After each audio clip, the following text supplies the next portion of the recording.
Hello and welcome to another episode of Podcast on Fifth Ave. I'm Taylor Haas, you're Danny Shirey. When we signed off last week, we were talking about how hopefully there's going to be a GM hire to talk about in our next episode. Or there's not, but there's something even bigger. We're recording this on Friday. Yesterday, the Penguins announced that Kyle Dubas had been hired as the president of hockey operations. I think we saw the Dubas hire coming. I mean, we talked last episode about Dubas, but we all thought that was going to be the GM. Now he's running the whole hockey ops department. He spoke. He had his first press conference at PPG Paints Arena shortly after the hiring was announced, and I came away from that super impressed. I'm like, maybe president of hockey ops isn't high enough. Like, is there something about he was great. Just what are your takeaways from that? Yeah, I was very impressed. We talked about this a little bit yesterday during the 24/7, but I was just like, I was someone who thought that Dubas would be a good fit for the role that they were looking to hire for. I wasn't as high on him as a lot of people were. I wasn't necessarily down on him either, but compared to the Hextall regime and specifically what Hextall get, and it's not even like a media relations kind of thing, but just specifically from Hextall's thought process on evaluating his roster, evaluating individual players, roster construction, kind of long-term outlook, short-term outlook, all that kind of stuff. In the 2 years that he was Penguins GM, I feel like we got less insightfulness and transparency from him than the 20 minutes we got from Dubas yesterday. Dubas was prepared for every single question that came his way. He answered them specifically and didn't try and dance around them at all. And he had coherent plans for each of those questions. And it wasn't even, we'll wait and see, like specifically, and we can maybe get into this a little bit more, when he was specifically asked about the goaltending situation and Tristan Jarry, he didn't shy away from it and just kind of push back. He said, I'll tell you exactly what we're going to do. And that's the kind of guy, that's the transparency and leadership that's needed at the top of this front office right now. So I'm right there with you. I was really, really impressed with him, and it certainly seems like the Penguins are in good hands with him. Yeah, media relations, that's part of it too. I mean, he was dealing with Toronto media for how long? Ron Hextall, it also just seemed like he was never that comfortable speaking publicly. I feel like I got more out of him when I would run into him in the press box, be like, hey, can I ask you something real quick? Another media relations thing, I saw a bunch of people on Twitter talking about, like, oh my gosh, how impressive, Kyle Dubas already knows everyone's names, because when he's answering, he'd be like, well, Taylor, but it's because like they're calling, PR is calling on us to give us the mic, so they'd say like, Taylor, next question, and then so he doesn't know all our names yet, but we can just go right into Jarry, because that's question number one this off season. He was asked what's going to happen, and he didn't seem committed either way, which I guess is refreshing that we even heard that he said they're going to look at all their options, the trade market and free agency, and if Jarry is number one at the top of that list, then yeah, they're going to look to re-sign him. But if he's not, then they're going to look elsewhere. So. Yeah, and that's really this is what I wrote. I wrote a column on this yesterday. Is that, look, the goaltending situation, and Dubas said this himself, the goaltending position is vitally important, probably the most important position in the sport, but it's also the most volatile position in the sport, and it's extremely difficult to project performance from year to year, especially over, if you're looking to sign a guy for 4 or 5 years. Well, he could be up at the top of the league those first couple of years, down at the bottom, and then resurge back to the top again by the end of this contract. So it's really difficult to gauge, but the process here of Dubas basically saying, we're going to evaluate Jarry on his own. I'm going to try and get to know him a little bit and then see where he stacks up against our other options. And then we're going to go from there.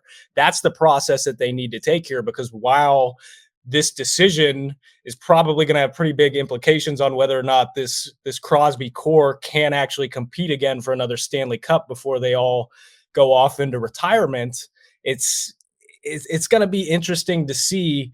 But I like the idea that they're not going and saying, oh, yeah, we want Jarry back, or, oh, yeah, we don't want to have Jarry back. They're going to explore every possible avenue they can here. And additionally, Dubas basically came out and said, like, this is our top priority this offseason. So that was a great start right off the bat, that he was able to recognized that and is now prepared to make something happen. He said that was something that's that they're gonna start working on here over the next 2 days, 3 days. So that's probably something that they're getting ready for right this second. Yeah, he said he's going to rely on Mike Sullivan's insight, Andy Kyoto's insight. He's going to get to actually know Jari too. We've talked about the goalie options on past episodes. There's really not much out there as far as free agents go, at least unrestricted free agents. If you look at RFAs, there's Jeremy Swayman. We've talked about that a lot. The Penguins currently don't have the draft capital necessary to offer sheet him because there's a whole chart, and it's like if you offer this much, and you have to give the team these specific draft picks, and it has to be your own picks, and it has to be for the following the next draft. So we're looking at the 2024 draft. So it's the Brock McGinn trade. They gave up a fourth in that one, and then they do have a fourth in 2024. They gave up their own fourth, so that would hold up an offer sheet for someone in that salary cap range. I've said it a million times. I'm all in on Yurcay Saros because I mean, if you look at Nashville and their situation, and they have Askarov in the system, one of the best goalie prospects around, if not the best goalie prospect around. He's currently playing in the AHL Western Conference Finals. In Nashville, the stage of the team is that it maybe would make sense to move on from Saros and try to recoup assets now. And he only makes $1.5 million more than Jari, so there are options out there. It might not be Jari. Well, and then you look like Connor Hellebuck's only got a year left on his deal as well, and it's certainly he said it at the end of the season. Players obviously change their minds quite frequently, but he said at the end of the season, like, I don't want to stick around for a rebuild. I don't really want to be a part of that. Like, I want to be on a cup contending team. He's only got a year left on his deal, and if he's going to be dealt, I might even be more inclined to take him over Saros because they might not have to pay as much because Saros has a little bit more term. I think he's got that extra year on his deal.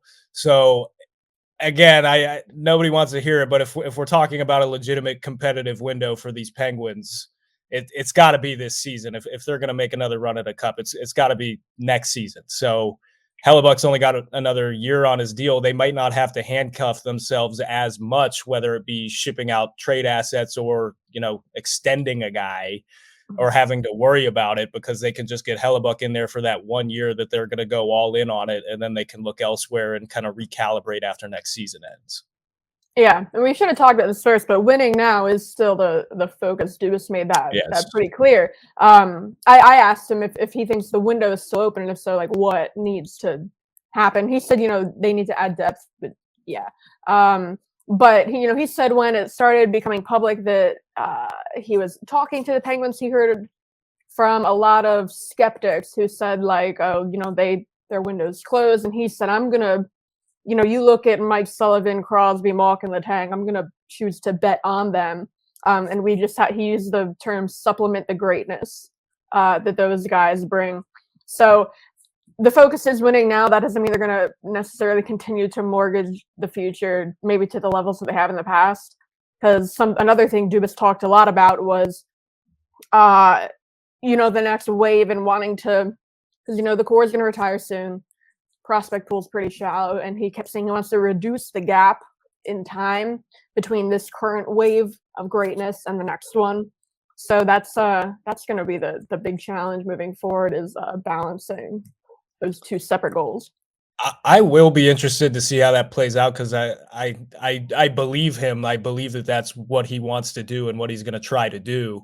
With that being said, that's pretty counterintuitive there, right? Like if you're going to try and maximize, especially a smaller window like the Penguins is, you kind of have to leverage the future a little bit, as we've seen throughout the Crosby era. But I'm under the impression that the best way to, I don't even want to call it a rebuild, because it's really like transitioning from one generation of hockey to the next. But we've seen time and time again that the best way to do a rebuild isn't to go overpay Artemi Panarin on the free agent market. It's to bottom out in the standings and get that high draft capital and hope that year you can land a top talent or a generational talent. Now, obviously, that's not guaranteed. We've seen plenty of teams land a top pick or be in the top 5 for seasons on end, and then it still doesn't pan out.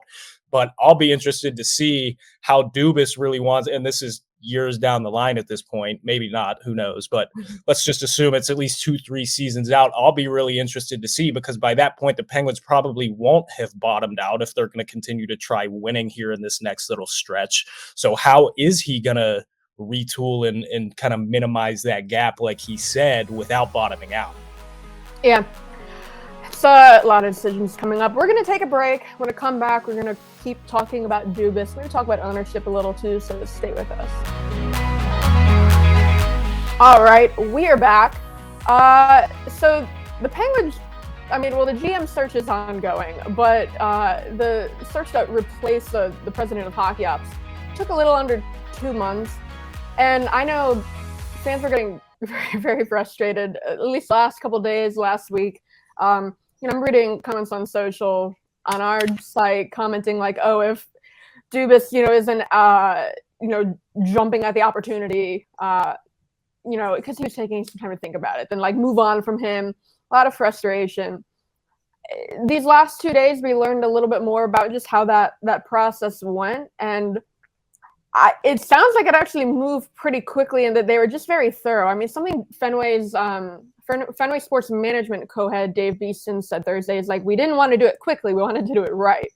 And just looking back at the timeline, so May 19th, that's when Dubas was informed by Toronto that he wasn't going to be brought back. The next morning, he had a call from Sam Kennedy, who he's from Fenway. He's the Penguins' alternate governor. He's also CEO and president of the Red Sox. He called Dubas and said, like, hey, we have permission to talk to you. We want to talk to you. And then the next day after that, Dubas was in Boston at John Henry's house, principal owner of Fenway, along with Tom Werner, who's the chairman, Sam Kennedy, and Dave Beeston. And then we talk about this, how Crosby met? Have we recorded? Yeah, we recorded since then. Yeah. I reported on, it was May 23rd. Beeston was in Pittsburgh, and he met with Crosby. And I mean, we didn't really know the extent of the conversations or how important that was, but it sounded like on Thursday that was pretty instrumental to Dubas taking the job here. Do you agree? Yeah, I mean, he basically even came out and said it, because he talked to Crosby, he talked to Mike Sullivan while he was at the Penguins practice facility out in Cranberry, and I think the word he used was paramount, that those conversations were paramount to his decision to come aboard. The thing I find interesting, and my opinion on it differs a little bit from the fans, because the fans were just going crazy and thinking that they kind of fired a shot into the dark, I guess, going after Dubas after it sounded like the search was kind of wrapping up, and then all of a sudden he becomes available, and then they throw everyone else to the curb waiting on Dubas. Well, one, as you said, it turns out that he made his decision several days earlier than everyone else found out. But the other thing with that, I think it just goes to show, as much as we report, like, it's our jobs to report, but there's some things you just don't know until you know, right? So I was frustrated that the search was taking so long, because I hated sitting around every day expecting to get an email from Penguins PR telling me that somebody got hired for the role. Fans were upset because they saw Toronto replace Dubas in quicker fashion than the Penguins search stretched 2 months, right? The Leafs hired Brad Treliving in what, a week and a half. So I think that was frustrating to some people. And then all of a sudden it's like, oh, well, if Dubas is having concerns or isn't all the way in, what about the other candidates? If they were looking at, they're probably going to feel slighted now and they might not want to come in. But if anything, I feel like this search has taught me, like, patience is a virtue. Yeah, and I mean, a big thing with Dubas was he didn't know, we talk about his season-ending press conference in Toronto, that he didn't know if he wanted to take a job this season at all. If he wasn't brought back by Toronto, he said, he's like, oh, you won't see me pop up anywhere next week. It took 2 weeks, but that he, if it wasn't back to Toronto, he was going to take some time. I forget the word he used. It was something like recalibrate, regroup. Because he didn't want to put his family through that. And I still see Toronto fans being like, because they feel like personally slighted by Dubas somehow. we're like, oh, he was like posturing or like using his family. But, you know, Dubas, when he talked Thursday, it was his wife that actually pushed him to be like, you know, they had the family conversations like, no, now is the time. Because, you know, they were living in Toronto. He's not going back to Toronto no matter what. They're going to have to move at some point. He said Might as that well be now. yeah, he said they have a 6-year-old son Leo and a 2-year-old daughter Lennon. He said his wife said, you know, we might as well do it now before the kids get too entrenched. In Toronto was the term. So that's it. And then going back to the timeline, over Memorial Day weekend. So Dubas was in Pittsburgh the 23rd. He went back sometime after, and then he came back to Pittsburgh with his family. And it was, so that point, it was really just selling the city, selling his family on the city. And it was Jen Bolano, who's what's her title? The senior vice president of communications. And then Jason Seidling, who's the director of team operations, used to work in the communications department. They took Dubas and his family around the city and gave him a tour. And it was Tom Werner who said that, you know, like just the work they did there, that maybe like Jen Bolano could be like the run for the president of the Chamber of Commerce in Pittsburgh, because of how, you know, effective she was at that. And Dubas talked about that too, that, you know, just that trip made his family feel so comfortable in Pittsburgh. And then, so that was Memorial Day weekend. He said it was early that weekend that they actually decided that, you know, he was going to take the job. And then it just took a couple of days for that to be finalized and for us to find out. But the process seems like it went by pretty quickly. You know, 2 weeks, there's just a lot of steps that needed to be taken. I don't have any issues with the timeline.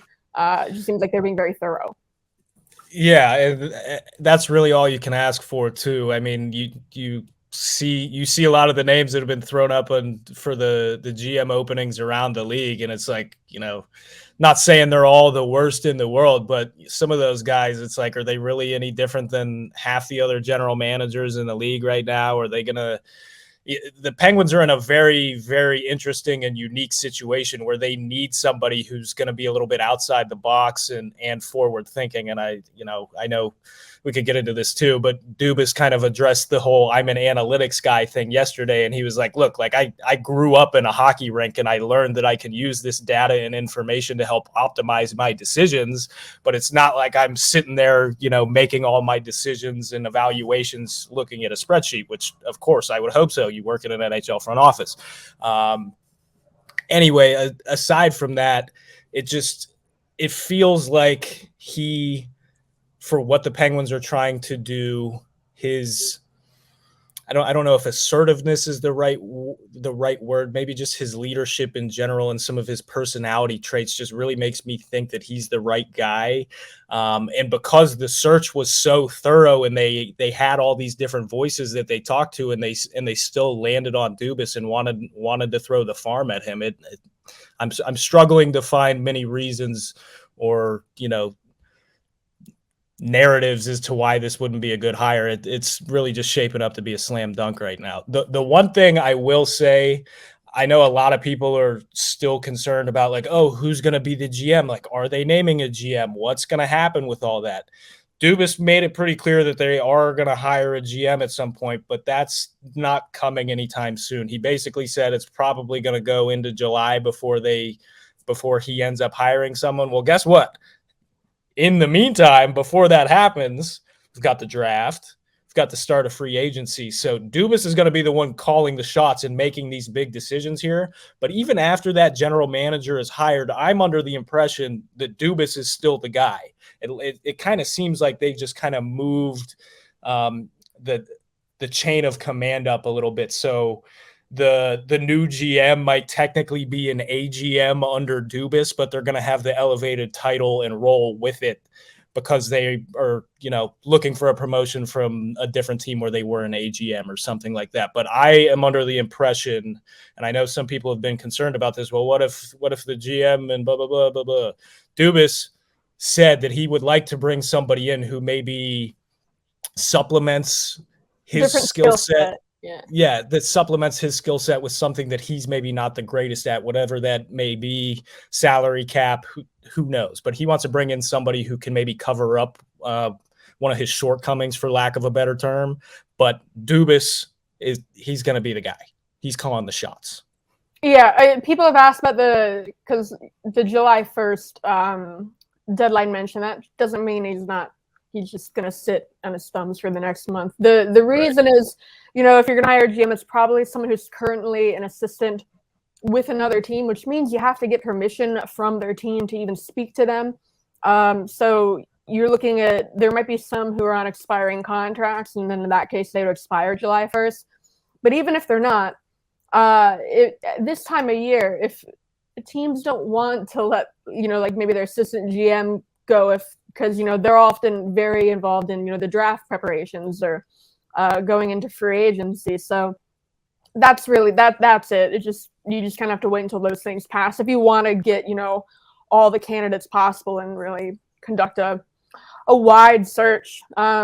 Speaking of search, though, there is, I don't know, no, I do know how this started, but Mike Sullivan was like picking his boss.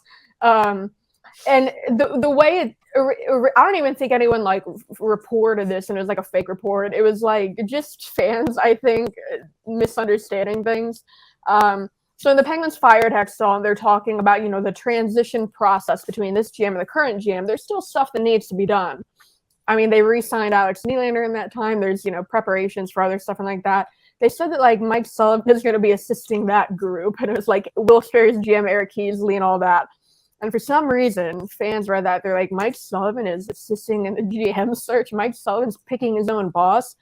Mike Sullivan talked this afternoon on Friday, and we learned the extent of his involvement, and it was nothing really other than speaking to Dubas. He said he didn't have any involvement until the last little while, and he said it was early this week when Fenway's Dave Beeston reached out to Sullivan and be like, hey, can you speak with Dubas? And that was, one of the big conversations that led to Dubas taking here.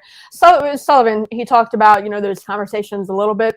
Sounds like they're very aligned on philosophies, everything from what he said.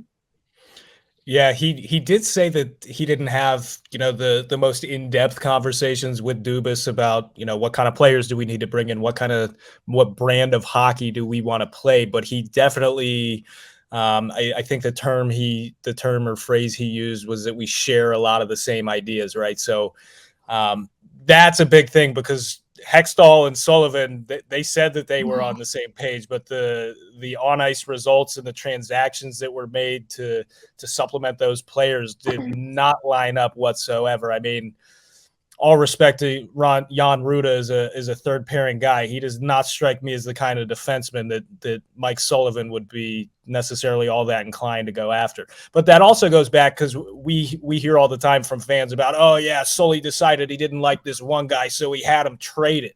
He probably would have done that with Jan Rutta if he wanted to. Okay, so yes, Sullivan seems to have quite a bit of power with Fenway Sports Group, but it seems to be within reason, and I don't think that it's like he's stepping over any boundaries with that. They just respect his insight. I mean, even from the beginning, when they first closed on this deal, Tom Werner spoke to just a couple of us reporters at the arena, like during an intermission of a game, and he was just like raving about Mike Sullivan. He called him, one of the greatest hockey minds in the game today. All that kind of stuff. Yeah, so they definitely appreciate his input, but they're not like, Mike, can you pick your own boss? It's not like that. Well, and people forget, as much as they've praised Sullivan, when they fired Hextall, they said, yeah, we think the world of Sullivan, but like we're going to leave his fate up to the new general manager. If Sullivan truly had the power that everybody said he did, then they wouldn't have said that. Yeah. You mentioned the analytics stuff and how Dubas, he's not just like a stat geek. It's not like Moneyball. He's not going to be holed up in an office with like Katarina Wu just looking over spreadsheets and like who gets on base. I don't know what the equivalent would be, but he did speak. They're going to evaluate their current analytics staff. They have 3 people on it. That's pretty small for an analytics staff. If you look around the rest of the league, he said they're going to evaluate the staff, but Fenway will foot the bill to grow it if that's what they decide they need to do. So that's encouraging. Yeah. Yeah, I think it's Shayna Goldman from The Athletic that has like a running like list or table of every team's analytics staffer or somebody that's somehow involved in an analytics capacity. And she started this years ago, and just every time it gets updated, you see all these other teams and their list is just growing and growing and growing. And you're like, where's the Penguins on there? Where's the Penguins on there? And that's like this tiny little section on there. So, this is sports now. Like everyone's trying to gain a competitive advantage, and now that we have all this information, everybody's catching up. So front offices, GMs, presidents of hockey operations, they have to keep looking and trying to find ways that they can push themselves over the top and separate themselves from the pack. So that's just a part of the game now. So I view it as a necessity to build out this analytics department, because the other thing too is that, and I'll consider myself a resident member of the hockey analytics community. I can tell you from firsthand experience that you could put 5 members of that analytics community in front of a computer and have them look at the same outputs or statistics, and we could all come to 5 different conclusions. So that's one thing I want to push back on, that like people are under the assumption that just a computer spitting out a number, and then that's all of a sudden how these decisions are made. It's not the case at all. It's just another piece of the puzzle. Yeah, well, and something Sullivan said today, because I asked him about just like his view on analytics and how much they used it before, is he pointed out that, in hockey analytics is very much in its infancy. Like there's not much out there that's, like public. It's a lot of teams doing their own proprietary tracking.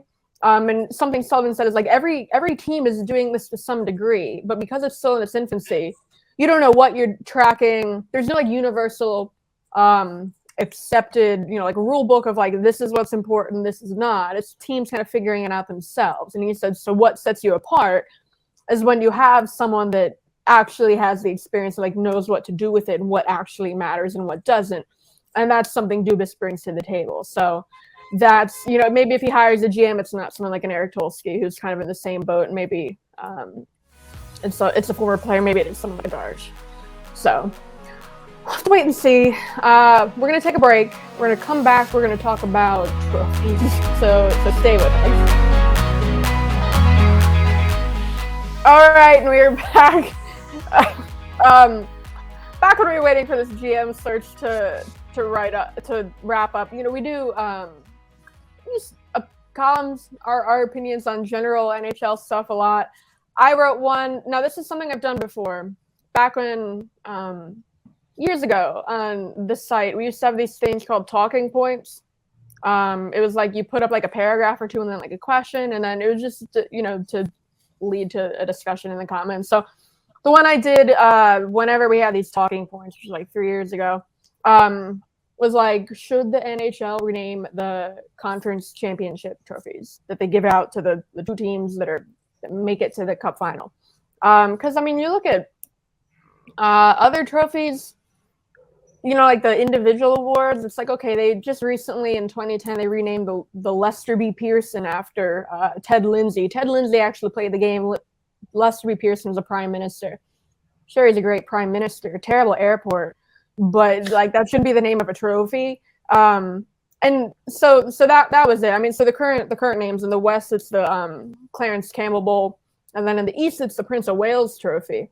So that was like I wrote a column and I was like, I'm just gonna expand upon like that past talking point, which is like, the NHL has a precedent for renaming the trophies. And the 2 I came up, well, I didn't come up with it. The 2 I put out there in the column for the names, it's definitely not my unique idea. I couldn't tell you where it came from because it's such a popular suggestion. But if you want to name them after great players, the 2 greatest of all time, one spent his whole career in the East, one mostly played out West. Gretzky and Lemieux currently don't have any awards named after them, at least in the NHL. Gretzky has a couple in the OHL. The US Hockey Hall of Fame actually has a Gretzky award. Gretzky's Canadian, but it's like an international award they give out. Mario Lemieux doesn't even have anything named after him in the QMJHL. So it's like, I don't know, this would be a cool way to honor those 2, because it's not like what player awards are you going to rename at this point? You can't just like keep creating player awards to, I don't know. I know people like the tradition and all that, but I don't think you can just look at like the first 50 years of your sports league and be like, this is it forever, and this is what we're going to stick with forever. I don't know. What do you think? Yeah, I mean, you get another 50, 75 years out from now. Well, it's the Lemieux and Gretzky era. Well, that is going to be the infancy of the NHL, even though it's not right now. So it's all a perspective thing. I was going to tell you though, if you wanted to like run down why you would like to change the names in the first place. Well, okay, so this isn't why I wrote the column is just in the talking point, which is like, hey, it would be a cool way to honor the former players. And there's no right, but you have like more of a rationale. Yeah. Cool. That was not my initial intention, but when I'm writing this, I'm like, well, we got to include some background about where they came from. Clarence Campbell in the West, no issues necessarily with that, but it's like Clarence Campbell was president of the NHL. He did a lot of things like help establish the Hockey Hall of Fame. He didn't donate the trophy. The NHL owners came together, made the trophy, and named it after him. The Prince of Wales one is the one that doesn't make any sense. Like, so the trophy's been around for like a century. It's obviously not always been the playoff conference championship. If we're talking about tradition, having a trophy for the playoff champions in either conference, that's only been a thing since 1981. Like, that's pretty recent in context of the history of the NHL. Prince of Wales Trophy, it was the award for a whole bunch of different things. It was donated, it was like 1920 something, by the then Prince of Wales, Prince Edward, who he cost $2,500 at the time. So they named it after him, and then he eventually, his father dies. He's the king. He's King Edward VIII. He's only king for 11 months, and then he abdicates. If anyone who's watched The Crown, they did like an episode or two that goes over this. He abdicates. He steps down because he wants to marry American divorcee Wallis Simpson. While as a king, you're head of the Church of England, and like they don't approve of divorce. It wasn't illegal for him to marry an American divorcee, but there's a whole thing where like the ministers were probably would have resigned if he would have done that. It would have led to a constitutional crisis. So he's like, well, if you can't let me marry Wallis Simpson, then I'm just going to leave. And he lives most of the rest of his life in exile in France.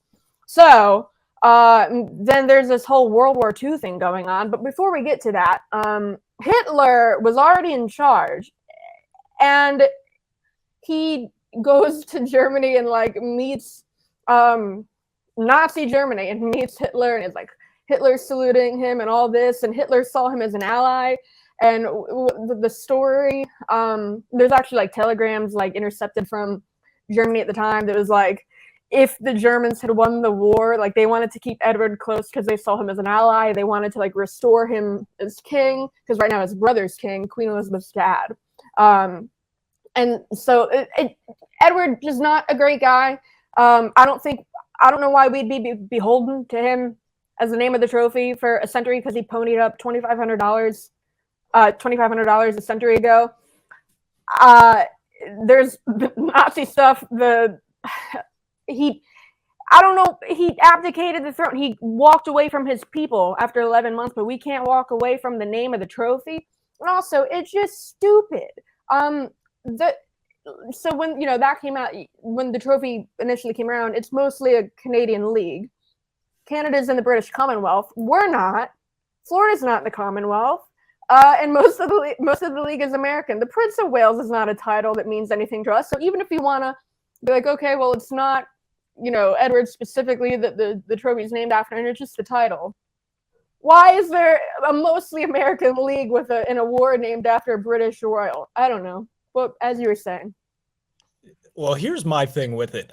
Before you wrote that, I didn't know jack squat about the backstory or history of the trophy names whatsoever. I didn't know what Prince of Wales, I mean, obviously, but I didn't know the backstory on Prince of Wales, right?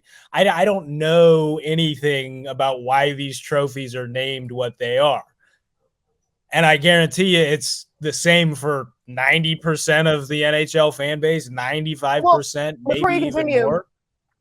a lot of comments, the blowback was like, well, we need to keep the awards to honor history and so people can learn about who these people are. I don't think, like you said, I think most hockey fans are in the same boat. They don't know why the award is named what it is.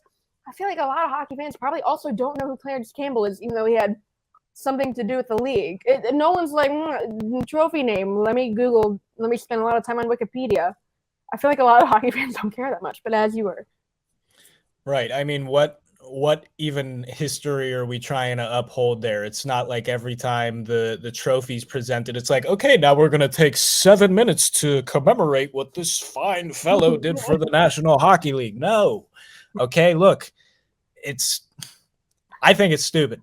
I think it's stupid, right? I'm all for the name change. I'm not beholden to keeping up their history, because as we both just said, that nobody is getting there's some people are getting a history lesson out of it, as you and I did, but it's not in the sense that these people are saying it is. So go ahead. Yeah, well, Prince of Wales again. Like, history of the league, sure.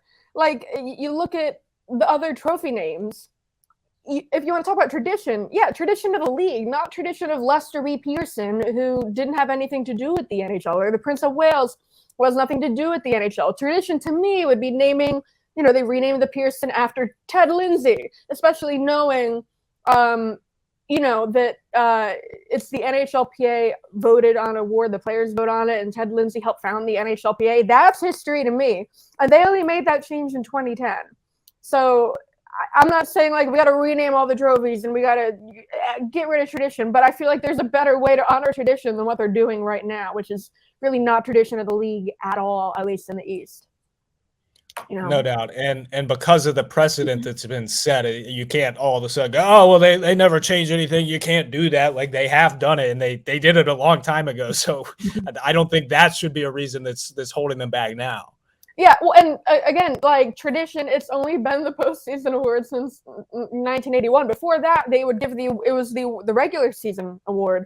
So just whoever finishes the number and seed in either conference would. Where's the tradition for that? Right, like come on. And the Prince of Wales, the Campbell Bowl has always been like the leader of the West in some capacity, whether it's regular season or playoffs. But the Prince of Wales has gone through all kinds of different changes. You're telling me like somewhere along the way you can't just change the name? Well, and people are like, well, one of the points I got was you can't rename the trophy because he donated it, and also Prince of Wales, like the title, there's like 3 feathers that are part. It's like a badge, and that's at the top of the trophy. Then get rid of the trophy. New trophy. Didn't the NBA just go through this a couple of years ago with their awards renaming? I don't know. I don't follow basketball. I saw people making this point. I watched the NBA finals to bet on it and have a good time with buddies. All right. Other than that, no. Well, people are saying the NBA just went through and renamed a bunch of their like individual awards and stuff like that, and I think they made new trophies in some cases. Do that. Put the old ones in the Hockey Hall of Fame, where the people, I don't know, you care about history, you go to the Hockey Hall of Fame and you can read about the Nazi sympathizer king, if that's your thing. I wrote this. This is like, okay, fun, boring, not boring, but small discussion while we're waiting for the GM thing. I did not expect the blowback. One, because I don't know, to me it's pretty clear that this guy who is very clearly Nazi sympathizer who had nothing to do with the NHL, why is he the name anyway? But then also because my suggestion for the East, the Prince of Wales is the East, my suggestion was Mary Lemieux. And fans, some people on social are kind of like, well, hold up. I don't know about that. It's kind of a toss-up for me. The comments were all about, like, cancel culture, where you're canceling King Edward VIII. I don't think King Edward VIII cares. He's dead. Rename the trophy. He's still king. I'm not saying we go back and retroactively take I don't like. Does he even have statues in England? He was king for 11 months. We're not talking about like Queen Elizabeth, the second, who reigned for like 80 years. But I wouldn't name a trophy after her either. What are we doing? Here's an alternate idea. Not that I dislike your suggestion. Let's just get rid of the conference trophies to begin with, right? Because we're at a point now. Half the time, the teams don't even want to touch the trophies because they're like, "Oh, I don't want to touch the trophy. We can't touch anything till we get to the cup."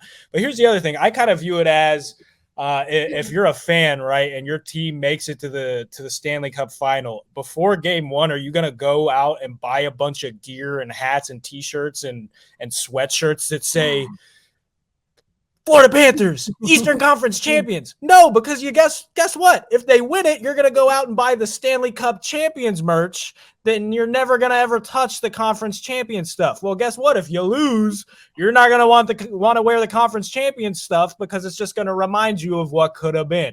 So you know what? Yeah. If it's that big of a deal, just get rid of the friggin' trophies.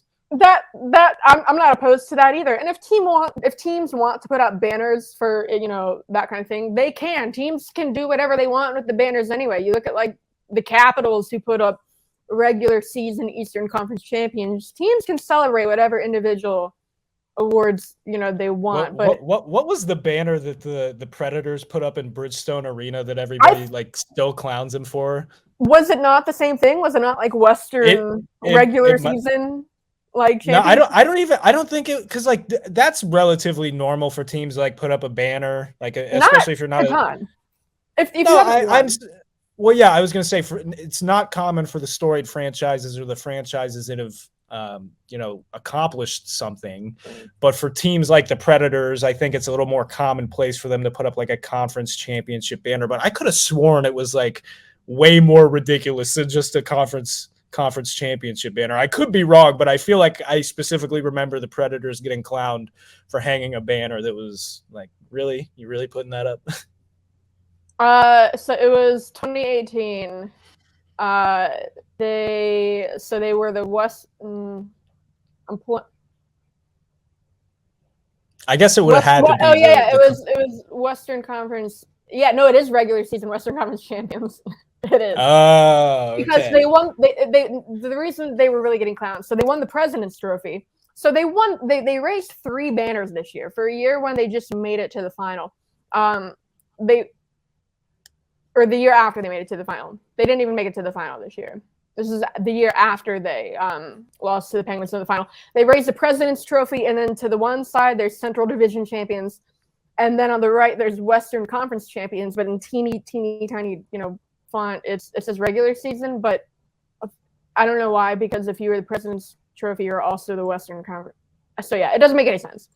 It seems like we just need to get as many banners up in the rafters as possible. Just start making stuff up.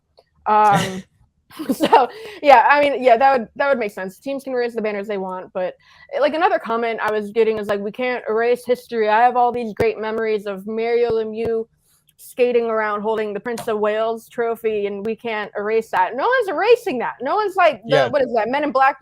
Like, no, that still happened. Even if we rename the trophy, it still happened. But also, that's what you remember.